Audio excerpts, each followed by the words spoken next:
Alright guys, here's the glorious side of RVing. Excellent day spent in Hood River.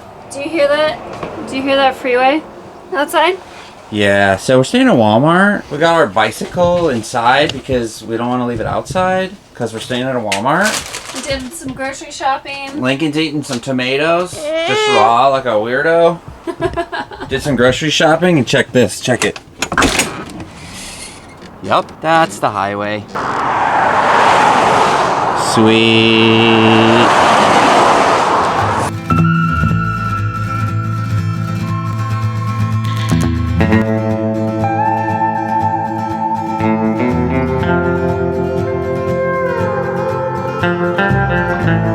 There are a gazillion signs all over the parking lot that say no overnight camping or parking, but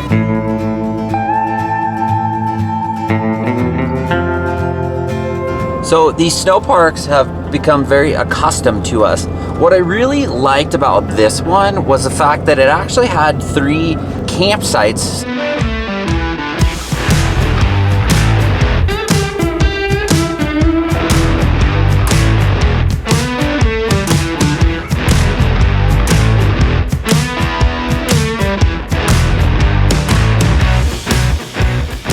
Well, hello there.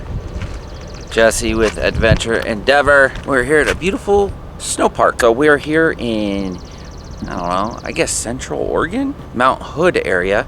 And we've actually been using a lot of these snow parks as boondocking spots.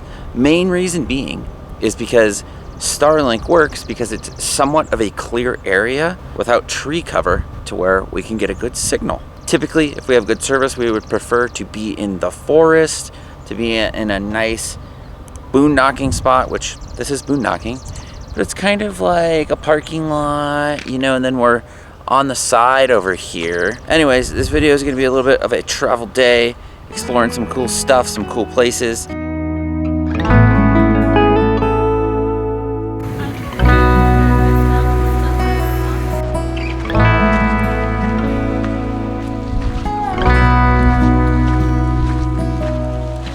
here to drop some knowledge about White River.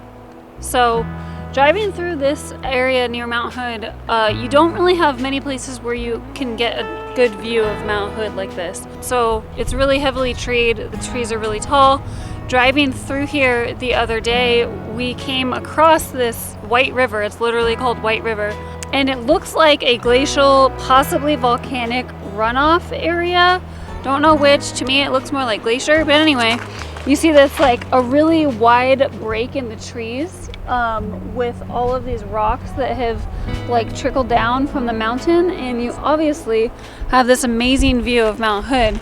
So we just wanted to come over here, get out of the house one night, check it out because it's beautiful. So you were right, dear. It was a volcano.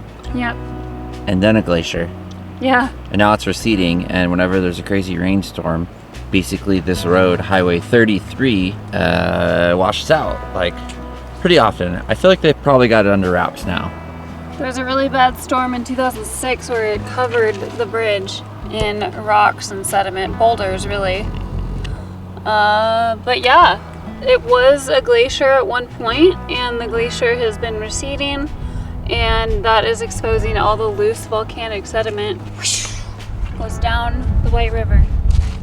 Other than the ridiculously high temperature, it feels like we're in Alaska today. I think we had a high of 89 today. Yeah. Yeah, I mean, we've been to Alaska on a cruise, and we've done a lot of Canada on a road trip. We haven't RV'd it yet. Keyword, yet. We just feel like it'll be too difficult with work at the moment, and we don't want to rush it, and we don't want to have to skip certain areas. We want to enjoy the whole thing, start to finish. Let us know down in the comments if you've done Alaska.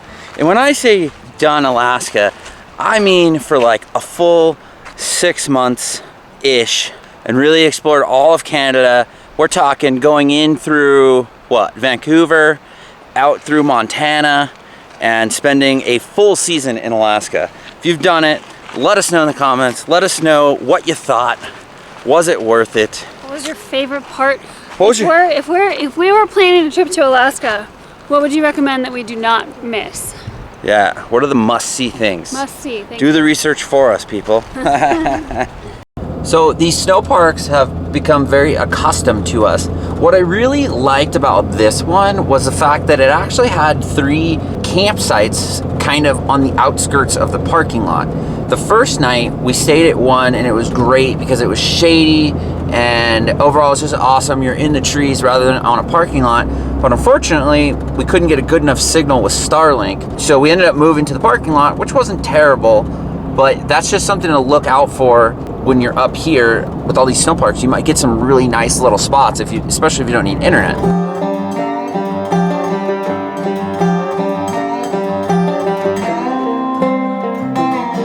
So we made it down to Hood River Walmart. We are planning to stay here overnight and do our grocery shopping here. There are a gazillion signs all over the parking lot that say no overnight camping or parking.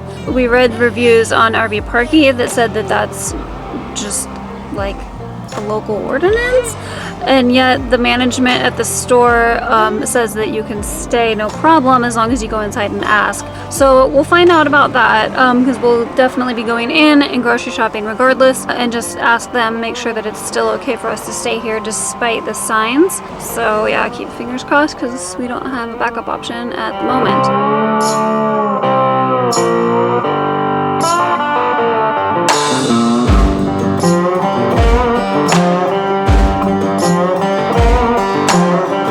If you've followed our channel for a while, you know one of our favorite activities is exploring unique downtowns. Hood River fits that bill. Established in 1868 with a primary export of lumber, a common theme to many Oregon cities. We start out with a quick walk to Case the Joint, looking for shops that interest us, potential restaurants for lunch, and of course coffee. We always look for coffee. We decided to eat at Love and Hominy, where they offer globally inspired tacos.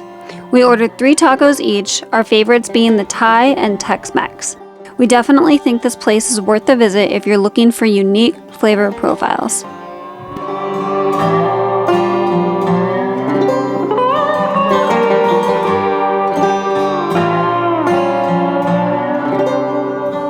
Alright guys, here's the glorious side of RVing. Excellent day spent in Hood River. Do you hear that? Do you hear that freeway outside? Yeah, so we're staying at Walmart. We got our bicycle inside because we don't want to leave it outside because we're staying at a Walmart. We did some grocery shopping. Lincoln's eating some tomatoes, just raw like a weirdo. Did some grocery shopping and check this, check it. Yup, that's the highway. Sweet.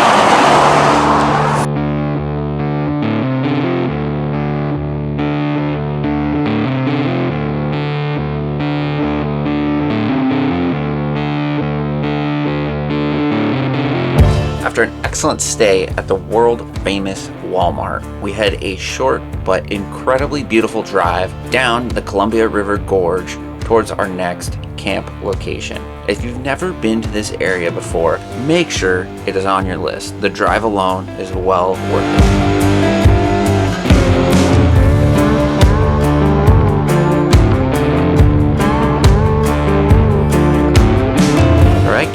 So we arrived here at Oxbow Regional Park. That's where we are going to stay for the week. And it's a regional park because there is a major big day use area right here along the Sandy River. And then as well, they do have a campground. I believe they only have 3 RV sites. This is one of them. So you got a picnic table, fire pit, grill, and then it is big enough for our truck and trailer. It's pretty decent. And we picked this one because it is the only one where we thought our Starlink, where is it? Right there. We thought our Starlink would work, and it has been flawless. We've been here for a couple days now, working amazingly well because there's absolutely no internet here. And I just stepped on a thorn because I'm barefoot like a dodo. There's no internet here other than Starlink, so be aware of that. The place is super beautiful. It follows the Sandy River, and there's multiple entrance points to go down to the river, as well as a boat launch. There is water on site. There's no dump station, nothing like that. They do have trash on site, which is nice. And we stayed here because it's about 20 minutes from some of our friends that we wanted to visit that are over in Gresham, Oregon, which is like a suburb of Portland. And it's really close to the Columbia River Gorge, where we're going to go backpacking this next weekend. And so there's kind of a lot of fun stuff to do in the area, a lot of great hiking. But overall, we're very happy with this place. So yeah, I would recommend it.